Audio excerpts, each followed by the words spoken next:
In this video, I'm going to give the answer of this question. The question is, why did dial-up modems make strange screeching sounds? When I give you the answer of this question, the answer of the question is to establish a connection. So that is the answer for the question.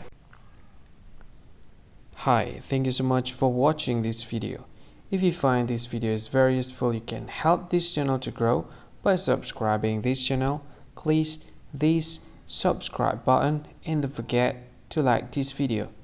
And if you find this video is not really good, or you don't really like this video, or you kind of feel that it's a little bit offensive or something like that, you can click this one, dislike button. You can do that anyway. And if you want to share this video with your friend, you can share it by clicking this share button, and you can share it to any social media that you wish that is currently available at this time, like Facebook, Twitter, LinkedIn, and many others, right? And if you want to add this video to your playlist, you can click this one. You can watch this video later, and you can find more options by clicking these three dots. And yeah, don't forget to subscribe. I think that's all of it. Thank you so much for watching this video, and see you again in another video. Bye bye.